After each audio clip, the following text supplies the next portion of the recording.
A Room of One's Own by Virginia Woolf, Chapter 1.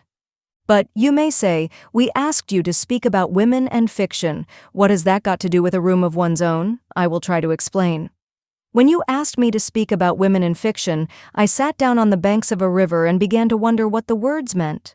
They might mean simply a few remarks about Fanny Burney, a few more about Jane Austen, a tribute to the Bronte, and a sketch of Haworth Parsonage under snow, some witticisms if possible about Miss Mitford, a respectful allusion to George Eliot, a reference to Mrs. Gaskell, and one would have done. But at second sight the words seemed not so simple. The title Women in Fiction might mean, and you may have meant it to mean, women and what they are like. Or it might mean women and the fiction that they write. Or it might mean women and the fiction that is written about them. Or it might mean that somehow all three are inextricably mixed together, and you want me to consider them in that light. But when I began to consider the subject in this last way, which seemed the most interesting, I soon saw that it had one fatal drawback. I should never be able to come to a conclusion. I should never be able to fulfill what is, I understand, the first duty of a lecturer, to hand you after an hour's discourse a nugget of pure truth to wrap up between the pages of your notebooks and keep on the mantelpiece forever. All I could do was to offer you an opinion upon one minor point. A woman must have money and a room of her own if she is to write fiction. And that, as you will see, leaves the great problem of the true nature of woman and the true nature of fiction unsolved. I have shirked the duty of coming to a conclusion upon these two questions. Women and fiction remain, so far as I am concerned, unsolved problems. But in order to make some amends, I am going to do what I can to show you how I arrived at this opinion about the room and the money. I am going to develop in your presence as fully and freely as I can the train of thought which led me to think this. Perhaps if I lay bare the ideas, the prejudices that lie behind this statement, you will find that they have some bearing upon women and some upon fiction. At any rate, when a subject is highly controversial, and any question about sex is that, one cannot hope to tell the truth. One can only show how one came to hold whatever opinion one does hold. One can only give one's audience the chance of drawing their own conclusions as they observe the limitations, the prejudices, the idiosyncrasies of the speaker. Fiction here is likely to contain more truth than fact. Therefore, I propose, making use of all the liberties and licenses of a novelist, to tell you the story of the 2 days that preceded my coming here. How, bowed down by the weight of the subject which you have laid upon my shoulders, I pondered it and made it work in and out of my daily life. I need not say that what I am about to describe has no existence. Oxbridge is an invention, so is Fernham. I is only a convenient term for somebody who has no real being. Lies will flow from my lips, but there may perhaps be some truth mixed up with them. It is for you to seek out this truth and to decide whether any part of it is worth keeping. If not, you will of course throw the whole of it into the wastepaper basket and forget all about it. Here then was I. Call me Mary Beaton, Mary Seton, Mary Carmichael, or by any name you please. It is not a matter of any importance. Sitting on the banks of a river a week or two ago in fine October weather, lost in thought. That collar I have spoken of, women and fiction, the need of coming to some conclusion on a subject that raises all sorts of prejudices and passions, bowed my head to the ground. To the right and left bushes of some sort, golden and crimson, glowed with the color, even it seemed burnt with the heat of fire. On the further bank the willows wept in perpetual lamentation, their hair about their shoulders. The river reflected whatever it chose of sky and bridge and burning tree, and when the undergraduate had oared his boat through the reflections they closed again, completely, as if he had never been. There one might have sat the clock round lost in thought. Thought, to call it by a prouder name than it deserved, had let its line down into the stream. It swayed, minute after minute, hither and thither among the reflections and the weeds, letting the water lift it and sink it until, you know, the little tug, the sudden conglomeration of an idea at the end of one's line, and then the cautious hauling of it in, and the careful laying of it out. Alas, laid on the grass, how small, how insignificant this thought of mine looked. the sort of fish that a good fisherman puts back into the water so that it may grow fatter and be one day worth cooking and eating. I will not trouble you with that thought now, though if you look carefully, you may find it for yourselves in the course of what I am going to say.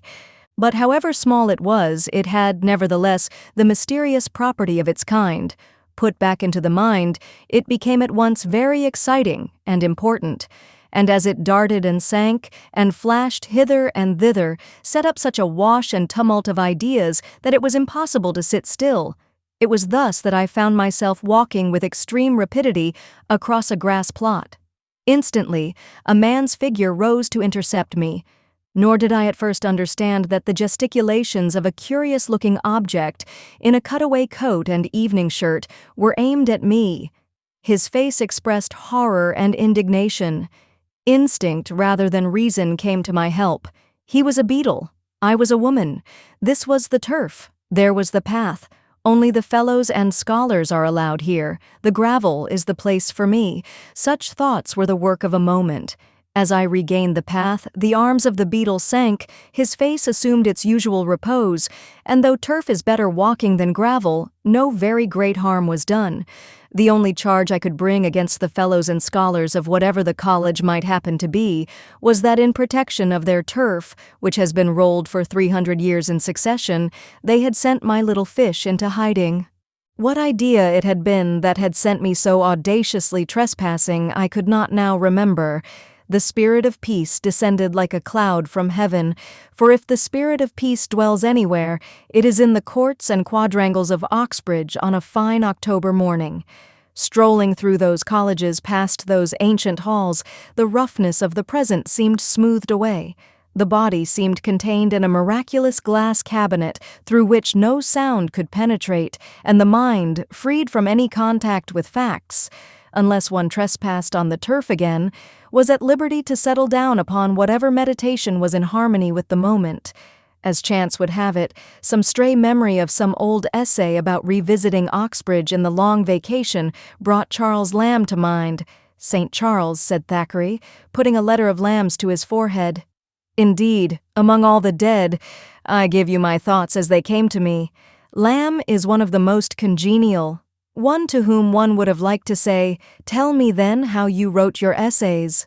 For his essays are superior even to Max Beerbohm's, I thought, with all their perfection, because of that wild flash of imagination, that lightning crack of genius in the middle of them, which leaves them flawed and imperfect, but starred with poetry. Lamb then came to Oxbridge perhaps 100 years ago. Certainly he wrote an essay, the name escapes me, about the manuscript of one of Milton's poems which he saw here. It was Lycidas, perhaps, and Lamb wrote how it shocked him to think it possible that any word in Lycidas could have been different from what it is. To think of Milton changing the words in that poem seemed to him a sort of sacrilege. This led me to remember what I could of Lycidas, and to amuse myself with guessing which word it could have been that Milton had altered, and why.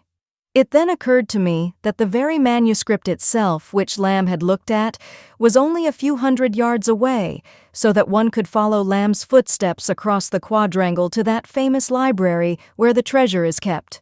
Moreover, I recollected, as I put this plan into execution, it is in this famous library that the manuscript of Thackeray's Esmond is also preserved.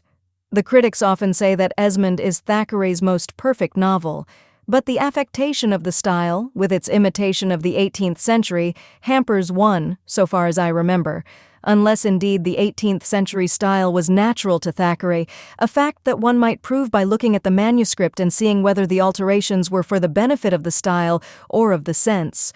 But then one would have to decide what is style and what is meaning, a question which— but here I was actually at the door which leads into the library itself. I must have opened it, for instantly there issued, like a guardian angel barring the way with a flutter of black gown instead of white wings, a deprecating, silvery, kindly gentleman, who regretted in a low voice as he waved me back that ladies are only admitted to the library if accompanied by a fellow of the college or furnished with a letter of introduction. That a famous library has been cursed by a woman is a matter of complete indifference to a famous library. venerable and calm, with all its treasures safe locked within its breast. It sleeps complacently and will, so far as I am concerned, so sleep forever.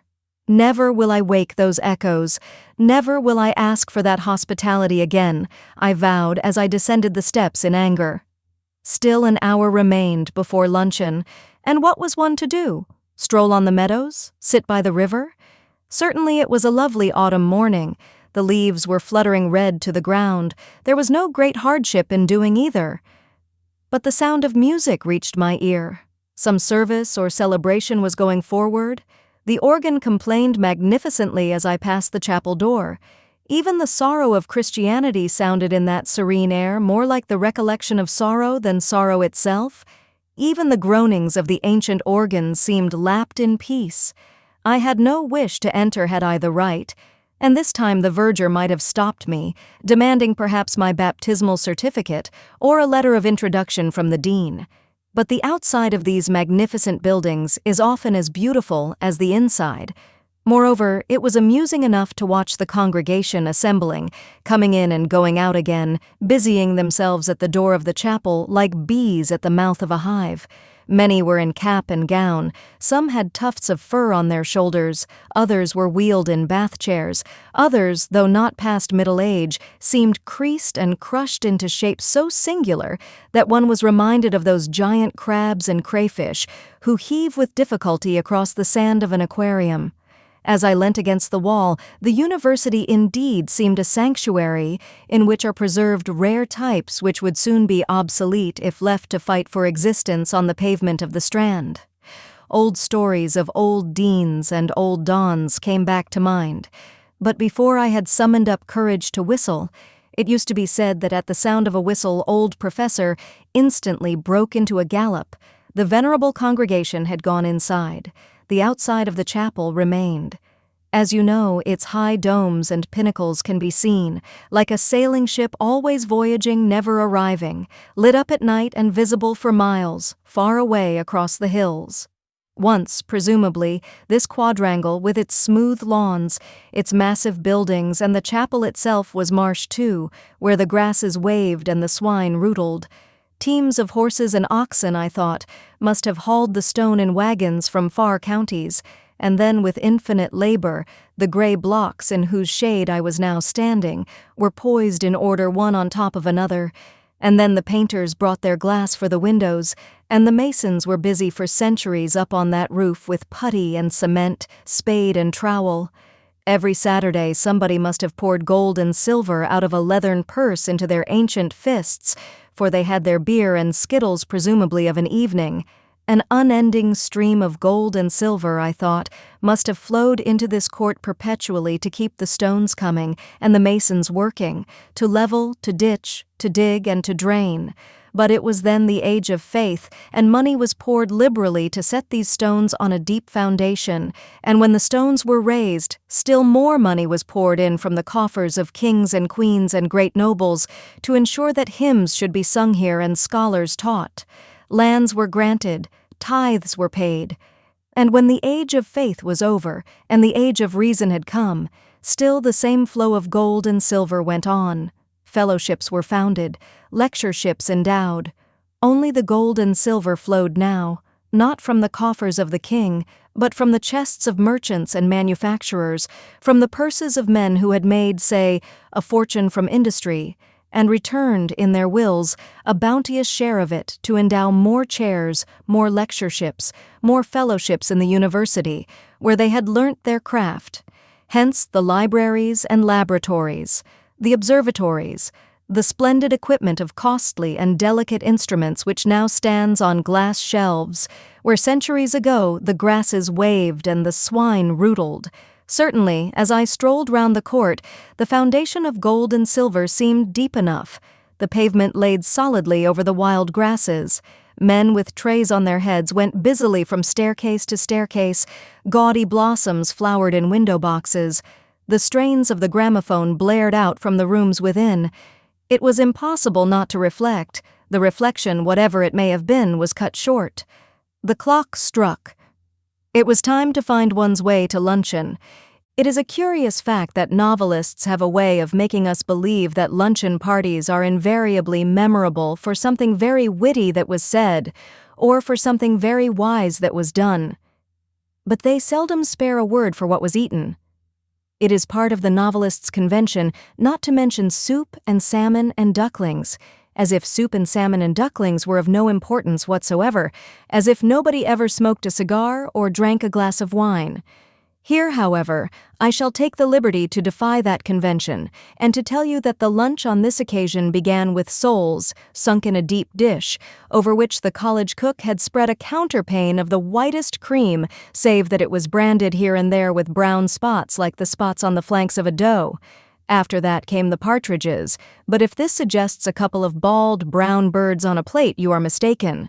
The partridges, many and various, came with all their retinue of sauces and salads, the sharp and the sweet, each in its order. Their potatoes, thin as coins but not so hard, their sprouts, foliated as rosebuds but more succulent. And no sooner had the roast and its retinue been done with than the silent serving man, the beetle himself perhaps in a milder manifestation, set before us, wreathed in napkins, a confection which rose all sugar from the waves. To call it pudding and so relate it to rice and tapioca would be an insult. Meanwhile, the wine glasses had flushed yellow and flushed crimson, had been emptied, had been filled, and thus by degrees was lit, halfway down the spine, which is the seat of the soul. Not that hard little electric light which we call brilliance as it pops in and out upon our lips, but the more profound, subtle, and subterranean glow, which is the rich yellow flame of rational intercourse. No need to hurry. No need to sparkle, no need to be anybody but oneself. We are all going to heaven, and Vandyck is of the company. In other words, how good life seemed, how sweet its rewards, how trivial this grudge or that grievance, how admirable friendship and the society of one's kind, as, lighting a good cigarette, one sunk among the cushions in the window seat. If by good luck there had been an ashtray handy, if one had not knocked the ash out of the window in default, if things had been a little different from what they were, one would not have seen, presumably, a cat without a tail. The sight of that abrupt and truncated animal padding softly across the quadrangle changed by some fluke of the subconscious intelligence the emotional light for me. It was as if someone had let fall a shade. Perhaps the excellent hawk was relinquishing its hold. Certainly, as I watched the Manx cat pause in the middle of the lawn as if it too questioned the universe, something seemed lacking, something seemed different. But what was lacking, what was different, I asked myself, listening to the talk. And to answer that question I had to think myself out of the room, back into the past before the war indeed, and to set before my eyes the model of another luncheon party held in rooms not very far distant from these, but different. Everything was different.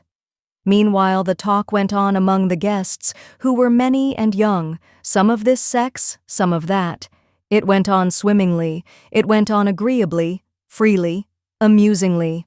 And as it went on, I set it against the background of that other talk, and as I matched the two together, I had no doubt that one was the descendant, the legitimate heir of the other.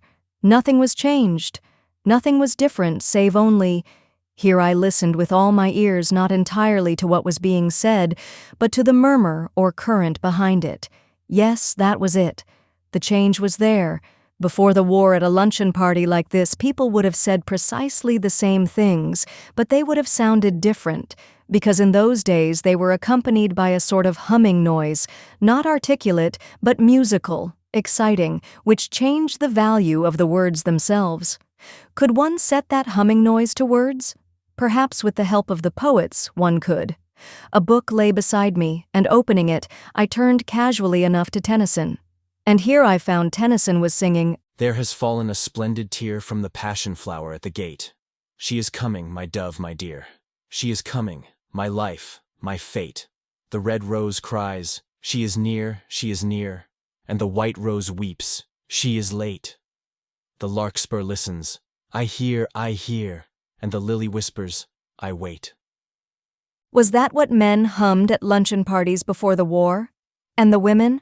My heart is like a singing bird whose nest is in a watered shoot. My heart is like an apple tree whose boughs are bent with thick-set fruit. My heart is like a rainbow shell that paddles in a halcyon sea. My heart is gladder than all these because my love is come to me. Was that what women hummed at luncheon parties before the war? There was something so ludicrous in thinking of people humming such things even under their breath at luncheon parties before the war that I burst out laughing and had to explain my laughter by pointing at the Manx cat, who did look a little absurd, poor beast, without a tail in the middle of the lawn. Was he really born so, or had he lost his tail in an accident? The tailless cat, though some are said to exist in the Isle of Man, is rarer than one thinks. It is a queer animal, quaint rather than beautiful. It is strange what a difference a tail makes. You know, the sort of things one says as a lunch party breaks up and people are finding their coats and hats. This one, thanks to the hospitality of the host, had lasted far into the afternoon. The beautiful October day was fading, and the leaves were falling from the trees in the avenue as I walked through it. Gate after gate seemed to close with gentle finality behind me. Innumerable beetles were fitting innumerable keys into well-oiled locks. The treasure house was being made secure for another night. After the avenue, one comes out upon a road, I forget its name, which leads you, if you take the right turning, along to Fernham. But there was plenty of time. Dinner was not till 7:30. One could almost do without dinner after such a luncheon. It is strange how a scrap of poetry works in the mind and makes the legs move in time to it along the road. Those words, "There has fallen a splendid tear from the passion flower at the gate. She is coming, my dove, my dear," sang in my blood as I stepped quickly along towards Headingley, and then, switching off into the other measure, I sang, "Where the waters are churned up by the weir. My heart is like a singing bird whose nest is in a watered shoot. My heart is like an apple tree." What poets! I cried aloud, as one does in the dusk. What poets they were! In a sort of jealousy, I suppose, for our own age, silly and absurd though these comparisons are, I went on to wonder if honestly one could name two living poets now as great as Tennyson and Christina Rossetti were then. Obviously, it is impossible, I thought, looking into those foaming waters, to compare them. The very reason why that poetry excites one to such abandonment, such rapture, is that it celebrates some feeling that one used to have, at luncheon parties before the war perhaps, so that one responds easily, familiarly, without troubling to check the feeling, or to compare it with any that one has now. But the living poets express a feeling that is actually being made and torn out of us at the moment. One does not recognize it in the first place. Often, for some reason, one fears it. One watches it with keenness and compares it jealously and suspiciously with the old feeling that one knew, hence the difficulty of modern poetry. And it is because of this difficulty that one cannot remember more than 2 consecutive lines of any good modern poet.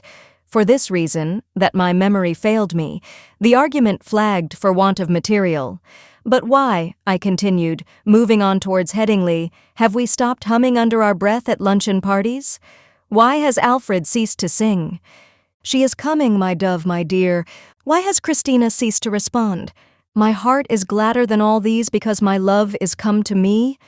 Shall we lay the blame on the war? When the guns fired in August 1914, did the faces of men and women show so plain in each other's eyes that romance was killed? Certainly it was a shock, to women in particular with their illusions about education and so on, to see the faces of our rulers in the light of the shell fire. So ugly they looked, German, English, French, so stupid. But lay the blame where one will, on whom one will, the illusion which inspired Tennyson and Christina Rossetti to sing so passionately about the coming of their loves is far rarer now than then. One has only to read, to look, to listen, to remember. But why say blame? Why, if it was an illusion, not praise the catastrophe, whatever it was, that destroyed illusion and put truth in its place? For truth, those dots mark the spot where, in search of truth, I missed the turning up to Fernham. Yes, indeed. Which was truth and which was illusion, I asked myself. What was the truth about these houses, for example, dim and festive now with their red windows in the dusk, but raw and red and squalid, with their sweets and their bootlaces at 9 o'clock in the morning?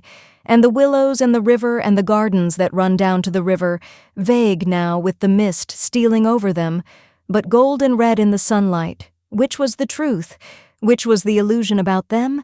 I spare you the twists and turns of my cogitations, for no conclusion was found on the road to Headingley, and I ask you to suppose that I soon found out my mistake about the turning and retraced my steps to Fernham. As I have said already that it was an October day, I dare not forfeit your respect and imperil the fair name of fiction by changing the season and describing lilacs hanging over garden walls, crocuses, tulips, and other flowers of spring. Fiction must stick to facts, and the truer the facts, the better the fiction, so we are told.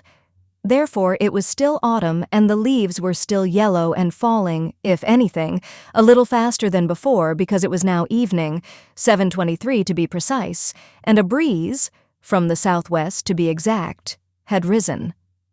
But for all that there was something odd at work. My heart is like a singing bird whose nest is in a watered shoot. My heart is like an apple tree whose boughs are bent with thick-set fruit. Perhaps the words of Christina Rossetti were partly responsible for the folly of the fancy. It was nothing, of course, but a fancy, that the lilac was shaking its flowers over the garden walls, and the brimstone butterflies were scudding hither and thither, and the dust of the pollen was in the air. A wind blew, from what quarter I know not, but it lifted the half-grown leaves so that there was a flash of silver gray in the air. It was the time between the lights when colors undergo their intensification, and purples and golds burn in window panes like the beat of an excitable heart, when for some reason the beauty of the world revealed and yet soon to perish. Here I pushed into the garden, for unwisely the door was left open and no beetles seemed about. The beauty of the world which is so soon to perish has two edges, one of laughter, one of anguish, cutting the heart asunder. The gardens of Fernham lay before me in the spring twilight, wild and open, and in the long grass, sprinkled and carelessly flung, were daffodils and bluebells, not orderly perhaps at the best of times, and now wind-blown and waving as they tugged at their roots. The windows of the building, curved like ship's windows among generous waves of red brick, changed from lemon to silver under the flight of the quick spring clouds. Somebody was in a hammock. Somebody, but in this light they were phantoms only, half guessed, half seen, raced across the grass. Would no one stop her? And then on the terrace, as if popping out to breathe the air, to glance at the garden, came a bent figure, formidable yet humble, with her great forehead and her shabby dress. Could it be the famous scholar? Could it be J.H. herself? All was dim, yet intense too, as if the scarf which the dusk had flung over the garden were torn asunder by star or sword, the flash of some terrible reality leaping, as its way is, out of the heart of the spring. For youth. Here was my soup. Dinner was being served in the great dining hall. Far from being spring, it was in fact an evening in October. Everybody was assembled in the big dining room. Dinner was ready. Here was the soup. It was a plain gravy soup. There was nothing to stir the fancy in that. One could have seen through the transparent liquid any pattern that there might have been on the plate itself, but there was no pattern. The plate was plain. Next came beef with its attendant greens and potatoes, a homely trinity, suggesting the rumps of cattle in a muddy market, and sprouts curled and yellowed at the edge, and bargaining and cheapening, and women with string bags on Monday morning. There was no reason to complain of human nature's daily food, seeing that the supply was sufficient and coal miners doubtless were sitting down to less. Prunes and custard followed, and if anyone complains that prunes, even when mitigated by custard, are an uncharitable vegetable, fruit they are not, stringy as a miser's heart and exuding a fluid such as might run in misers' veins, who have denied themselves wine and warmth for 80 years, and yet not given to the poor, he should reflect that there are people whose charity embraces even the prune. Biscuits and cheese came next, and here the water jug was liberally passed round, for it is the nature of biscuits to be dry, and these were biscuits to the core. That was all. The meal was over. Everybody scraped their chairs back, the swing doors swung violently to and fro. Soon the hall was emptied of every sign of food, and made ready no doubt for breakfast next morning. Down corridors and up staircases, the youth of England went banging and singing. And was it for a guest, a stranger? For I had no more right here in Fernham than in Trinity or Somerville or Girton or Newnham or Christchurch, to say, the dinner was not good, or to say, we were now, Mary Seton and I, in her sitting room. Could we not have dined up here alone? For if I had said anything of the kind, I should have been prying and searching into the secret economies of a house which to the stranger wears so fine a front of gaiety and courage. No, one could say nothing of the sort. Indeed, conversation for a moment flagged. The human frame being what it is, heart, body, and brain all mixed together and not contained in separate compartments as they will be no doubt in another 1,000,000 years, a good dinner is of great importance to good talk. One cannot think well, love well, sleep well, if one has not dined well. The lamp in the spine does not light on beef and prunes. We are all probably going to heaven, and Vandyke is, we hope, to meet us round the next corner. That is the dubious and qualifying state of mind that beef and prunes at the end of the day's work breed between them. Happily, my friend, who taught science, had a cupboard where there was a squat bottle and little glasses, but there should have been sole and partridge to begin with, so that we were able to draw up to the fire and repair some of the damages of the day's living. In a minute or so we were slipping freely in and out among all those objects of curiosity and interest which form in the mind in the absence of a particular person, and are naturally to be discussed on coming together again, how somebody has married, another has not. One thinks this, another that. One has improved out of all knowledge, the other most amazingly gone to the bad, with all those speculations upon human nature and the character of the amazing world we live in which spring naturally from such beginnings. While these things were being said, however, I became shamefacedly aware of a current setting in of its own accord and carrying everything forward to an end of its own. One might be talking of Spain or Portugal, of book or racehorse, but the real interest of whatever was said was none of those things, but a scene of masons on a high roof some 5 centuries ago. Kings and nobles brought treasure in huge sacks and poured it under the earth. This scene was forever coming alive in my mind and placing itself by another of lean cows and a muddy market and withered greens and the stringy hearts of old men. These 2 pictures, disjointed and disconnected and nonsensical as they were forever coming together and combating each other, and had me entirely at their mercy. The best course, unless the whole talk was to be distorted, was to expose what was in my mind to the air, when with good luck it would fade and crumble like the head of the dead king when they opened the coffin at Windsor. Briefly, then, I told Miss Seton about the masons who had been all those years on the roof of the chapel, and about the kings and queens and nobles bearing sacks of gold and silver on their shoulders, which they shoveled into the earth, and then how the great financial magnates of our own time came and laid checks and bonds, I suppose, where the others had laid ingots and rough lumps of gold. All that lies beneath the colleges down there, I said. But this college where we are now sitting, what lies beneath its gallant red brick and the wild, unkempt grasses of the garden? What force is behind that plain china off which we dined, and, here it popped out of my mouth before I could stop it, the beef, the custard, and the prunes? Well, said Mary Seton, about the year 1860. Oh, but you know the story, she said, bored, I suppose, by the recital. And she told me. Rooms were hired, committees met, envelopes were addressed, circulars were drawn up, meetings were held, letters were read out. So-and-so has promised so much. On the contrary, Mr. Zabangs won't give a penny. The Saturday Review has been very rude. How can we raise a fund to pay for offices? Shall we hold a bazaar? Can't we find a pretty girl to sit in the front row? Let us look up what John Stuart Mill said on the subject. Can anyone persuade the editor of the... to print a letter? Can we get Lady Alm to sign it? Lady Alm is out of town. That was the way it was done, presumably, 60 years ago, and it was a prodigious effort, and a great deal of time was spent on it. And it was only after a long struggle and with the utmost difficulty that they got £30,000 together. So obviously we cannot have wine and partridges and servants carrying tin dishes on their heads, she said. We cannot have sofas and separate rooms. The amenities, she said, quoting from some book or other, will have to wait. At the thought of all those women working year after year and finding it hard to get £2,000 together, and as much as they could do to get £30,000, we burst out in scorn at the reprehensible poverty of our sex. What had our mothers been doing then that they had no wealth to leave us? Powdering their noses? Looking in at shop windows? Flaunting in the sun at Monte Carlo? There were some photographs on the mantelpiece. Mary's mother, if that was her picture, may have been a wastrel in her spare time. She had 13 children by a minister of the church. But if so, her gay and dissipated life had left too few traces of its pleasures on her face.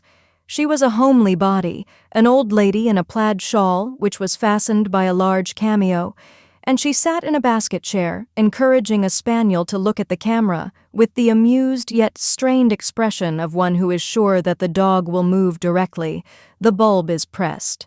Now, if she had gone into business, had become a manufacturer of artificial silk or a magnate on the stock exchange, if she had left £200,000 or £300,000 to Fernham, we could have been sitting at our ease tonight, and the subject of our talk might have been archaeology, botany, anthropology, physics, the nature of the atom, mathematics, astronomy, relativity, geography.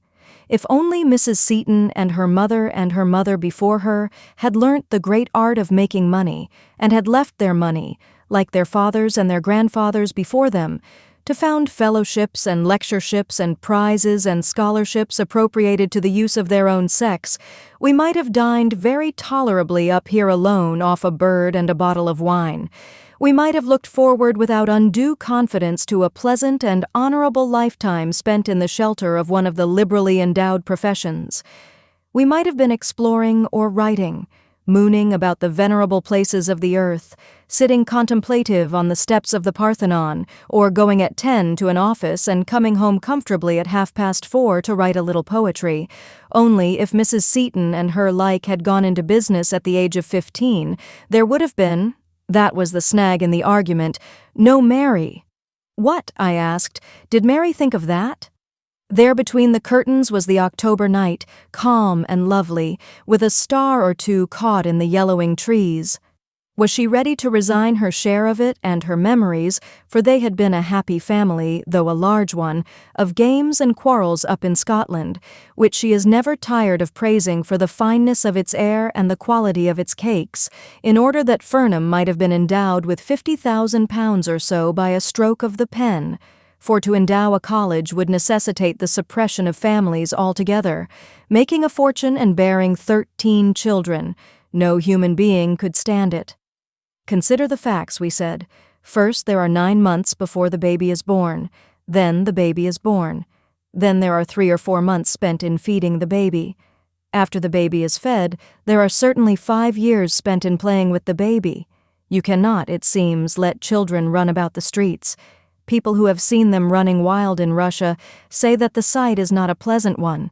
People say, too, that human nature takes its shape in the years between 1 and 5. If Mrs. Seton, I said, had been making money, what sort of memories would you have had of games and quarrels?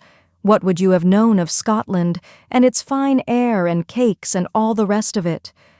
But it is useless to ask these questions, because you would never have come into existence at all. Moreover, it is equally useless to ask what might have happened if Mrs. Seton and her mother before her had amassed great wealth and laid it under the foundations of college and library, because in the first place, to earn money was impossible for them, and in the second, had it been possible, the law denied them the right to possess what money they earned. It is only for the last 48 years that Mrs. Seton has had a penny of her own. For all the centuries before that, it would have been her husband's property, a thought which, perhaps, may have had its share in keeping Mrs. Seton and her mothers off the stock exchange. Every penny I earn, they may have said, will be taken from me and disposed of according to my husband's wisdom, perhaps to found a scholarship or to endow a fellowship in Balliol or King's, so that to earn money, even if I could earn money, is not a matter that interests me very greatly. I had better leave it to my husband. At any rate, whether or not the blame rested on the old lady who was looking at the spaniel, there could be no doubt that for some reason or other our mothers had mismanaged their affairs very gravely. Not a penny could be spared for amenities, for partridges and wine, beetles and turf, books and cigars, libraries and leisure. To raise bare walls out of the bare earth was the utmost they could do. So we talked standing at the window and looking, as so many thousands look every night, down on the domes and towers of the famous city beneath us. It was very beautiful, very mysterious in the autumn moonlight. The old stone looked very white and venerable. One thought of all the books that were assembled down there, of the pictures of old prelates and worthies hanging in the paneled rooms, of the painted windows that would be throwing strange globes and crescents on the pavement, of the tablets and memorials and inscriptions, of the fountains and the grass, of the quiet rooms looking across the quiet quadrangles. And, pardon me the thought, I thought, too, of the admirable smoke and drink and the deep armchairs and the pleasant carpets, of the urbanity, the geniality, the dignity which are the offspring of luxury and privacy and space. Certainly our mothers had not provided us with anything comparable to all this, our mothers who found it difficult to scrape together £30,000, our mothers who bore 13 children to ministers of religion at St. Andrew's. So I went back to my inn, and as I walked through the dark streets I pondered this and that, as one does at the end of the day's work. I pondered why it was that Mrs. Seton had no money to leave us, and what effect poverty has on the mind, and what effect wealth has on the mind. And I thought of the queer old gentlemen I had seen that morning with tufts of fur upon their shoulders, and I remembered how if one whistled, one of them ran. And I thought of the organ booming in the chapel, and of the shut doors of the library, and I thought how unpleasant it is to be locked out, and I thought how it is worse, perhaps, to be locked in, and thinking of the safety and prosperity of the one sex, and of the poverty and insecurity of the other, and of the effect of tradition, and of the lack of tradition upon the mind of a writer, I thought at last that it was time to roll up the crumpled skin of the day, with its arguments and its impressions and its anger and its laughter, and cast it into the hedge. 1,000 stars were flashing across the blue wastes of the sky. One seemed alone with an inscrutable society. All human beings were laid asleep, prone, horizontal, dumb. Nobody seemed stirring in the streets of Oxbridge. Even the door of the hotel sprang open at the touch of an invisible hand. Not a boots was sitting up to light me to bed. It was so late. This concludes the first part of 6 total of A Room of One's Own by Virginia Woolf, produced by Best Audiobooks for Free.